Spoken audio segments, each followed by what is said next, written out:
I think, cause I recently listened to Emma and I was like, I quietly love Mr. Knightley just because he's kind of like I don't want to say dad, but he's just kind of like authoritative. It's snowing outside. Like he's just like very like, he's just so concerned about everyone getting home and safe. And like, he's kind of the dad. He's like the father, like in he's that way. The mom of the friend group. He's the one who's fusser. like, he pulls out his purse and he's like, I've got Kleenex. I've also got pain pills. Do you need an allergy But he's pill? like the Here's a Band-Aid. He's the male equivalent who's like, well, I'll take you home. Yeah, like don't it drive. doesn't like cross, like he's not trying to be gallant. It's just who he is. Yeah. And that's what I love about Mr. Knightley is that he's not trying to be gallant. And like, we were going to like cover this for a podcast and I had written notes about it. And I can I find it real quick?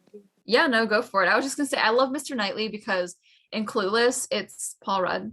Yes. Oh, fuck. He's a good Knightley. He's such a good Knightley. Especially my favorite scene is when they're at the ska concert, which I can't believe that I get to say those words out loud. Ska concert? But ska, yeah. Yes. And nobody will dance with her with Brittany Murphy's with her friend. And so he comes over and he starts dancing with her because he wants to make sure that she's having a good time. Yeah. Yeah. That's what he does with Harriet. Exactly. It's that scene. It's that so scene. He dances. Yeah, exactly. But like in the 90s. He's just like, that's such a sweet thing to do. And obviously he's doing it because Cher/Emma is her friend. And he's like, I wanted to make sure that all of your friends were okay because I care about you. Yeah. Yeah. Because the fact that his good nature is not limited to her. Yes. It actually like expands because of her is so sweet. It's not real at all. I don't know any man that would actually do that, but so Emma, and this is Emma saying this to, I think, Miss Weston or something, her used to be nanny friend. She says, he is not a gallant man, but a humane one. So I love that she recognizes that this is just who he is as a human man. Like, it would not be knightly. Like the fact that his name is Knightley, like it would not be, what's his name? No, that's Darcy. I forget what his name is. name. The one who like it starts with an H. It's something weird. Oh, the one who like steals the sister and tries to like. No, Fitzwilliam Darcy.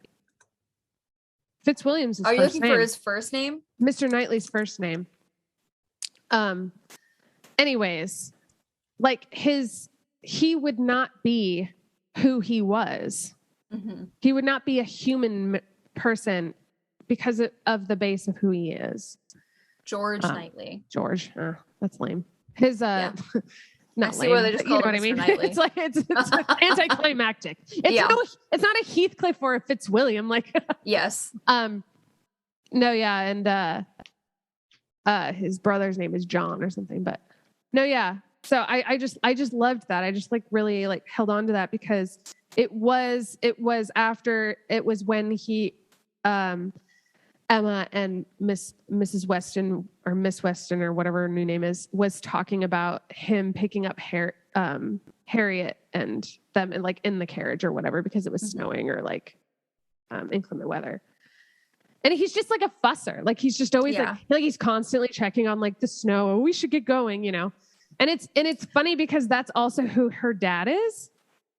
Like her dad is like, don't catch a cold. Like, and she's just marrying her dad. I was like, wasn't he also her stepbrother for a while? He is her stepbrother. At the time that they get together, though. Her sister and his brother are married.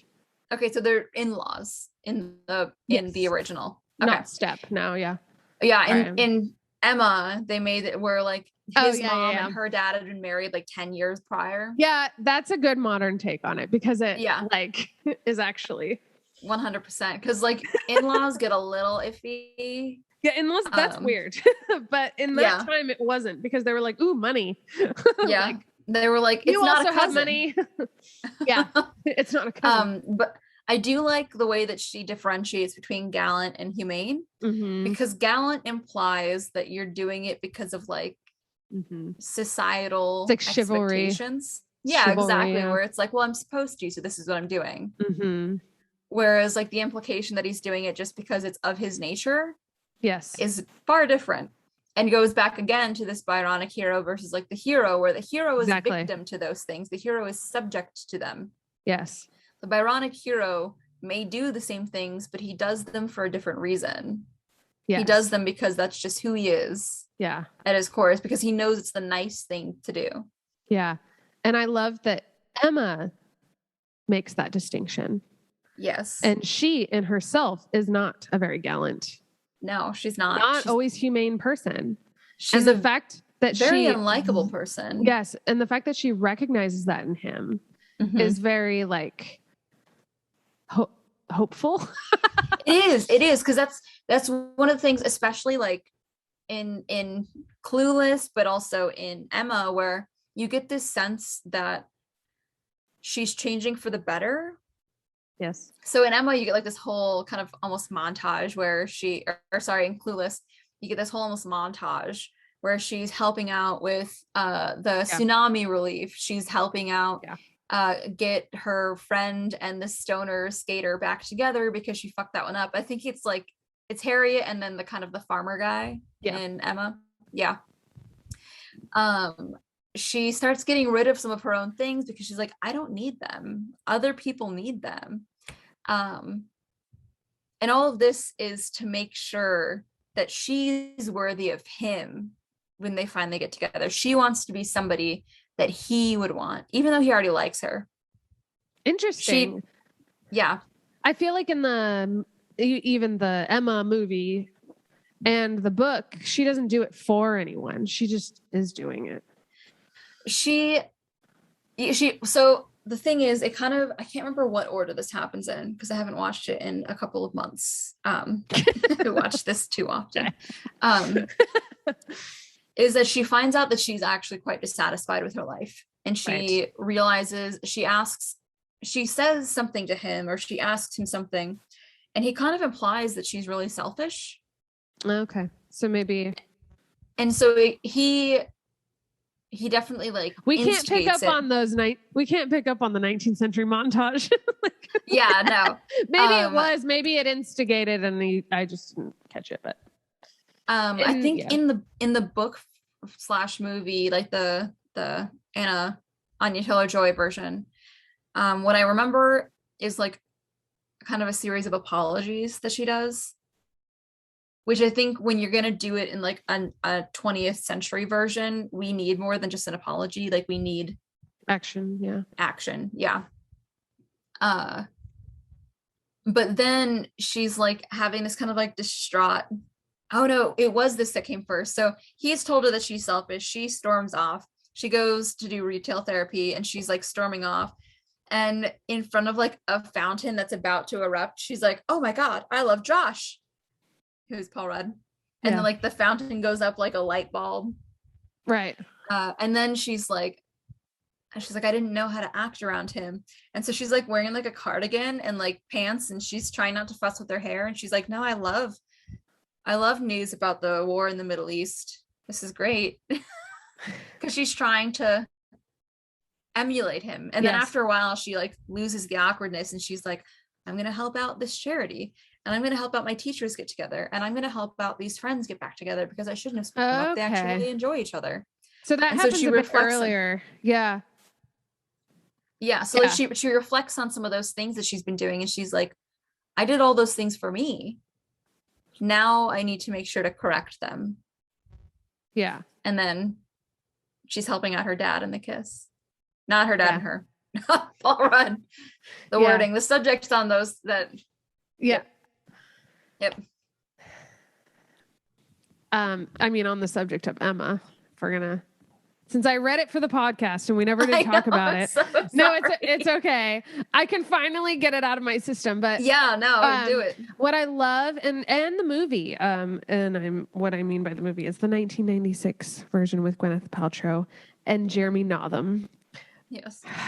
I love him. Okay. He was my first like Jane Austen. Like I didn't. Oh yeah.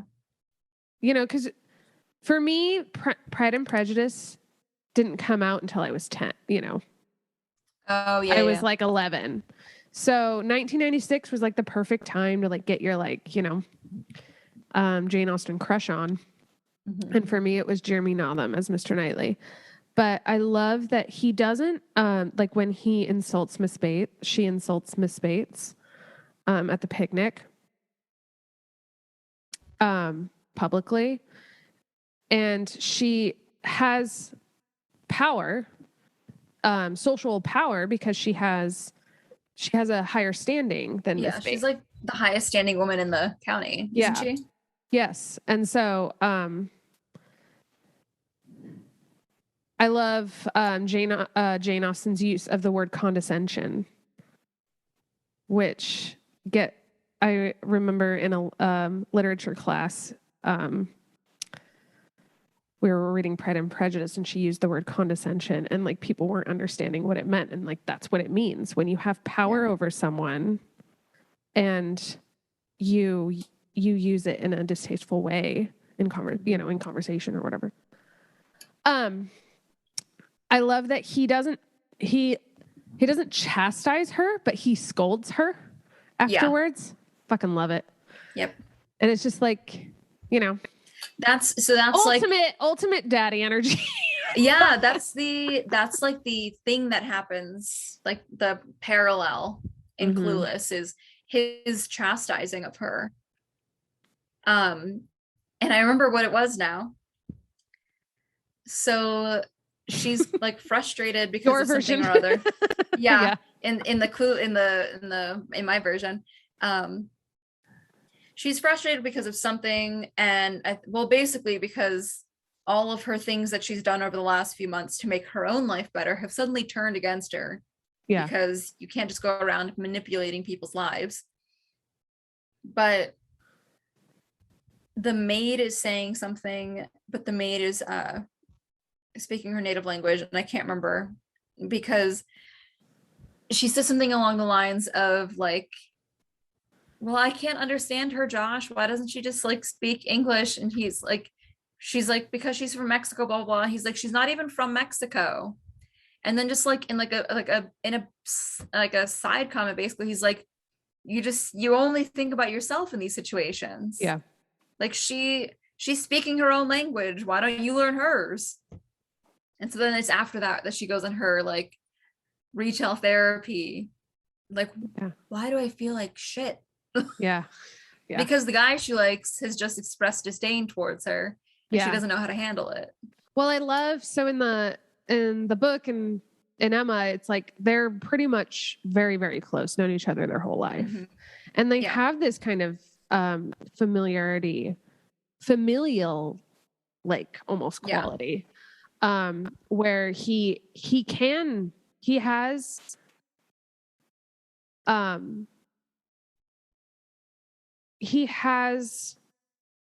there is already a space established for him to push those boundaries with her. He's the only person, he's her best friend. And so I love that he loves her and does it lovingly, but he said, badly done. He's very, very frustrated. Yeah. Because he knows that she can do better. And that's what I love. Yes. And the unfortunate thing is that he ends up with her. Like, you know what I mean? Like, you're like, she's gaining so much from this. Yes. And what is he getting? Money. Like he has his own money. Yeah, exactly. So like, no. In Clueless, it's kind of the same, where it's like they have a good rapport with each other. Yeah. But the difference is that like because they go with the former step siblings narrative, they have to essentially like defend his presence in the house all the time. Mm-hmm. And it's done in two ways. One, he is an intern with her dad's law firm because he's going to law school as well. And then because of that, he kind of just always finds an excuse to be in the house. She's like, our mom, like our parents aren't even married anymore. What are you doing here? And he's just like, I'm just here to annoy you. Like third graders having crushes on each other, which is kind of cute. Yeah. What I like about that is that it kind of alludes more firmly in a way that I think Jane Austen wouldn't have been able to in like an old novel like this. I can't remember what century it came out for a second. 19th century. Thank you. That's what I thought. And then I was like, wait. Is that it's kind of implied that the reason he hangs around so much is to see her, just to run into her, because he's got that habitual familiarity with her and he likes that presence, because he's even there when he's not there for her dad's work stuff. Mm-hmm. And so you get to see a little bit more explicitly that there is some level already on his side of infatuation. Yeah. Yeah. Regardless of how well he thinks he'll be able to act on it. Yeah, he definitely knows it before she does. And like you were saying before, like the whole montage of her like trying to be better because she becomes aware that she wants to impress him. Like that happens pretty late in the game in the books, where it's like literally like one meeting, you know, because Jane Austen novels are all about when's the next time you see them. Yeah. What party or function or call is he going to make? Yeah. And so he leaves and she meets with her friend and she realizes that she's in love with him. And then the next time. And so she doesn't even have time to be like, to like improve herself. Right. And then the next time she's very awkward around him. She's like, what do we talk about? You know, it's just funny. Yeah. And you become hyper aware. I do think one of the reasons that I love Clueless is seeing the ways that it had to be translated to a 20th century audience, for sure. Yeah. Yeah.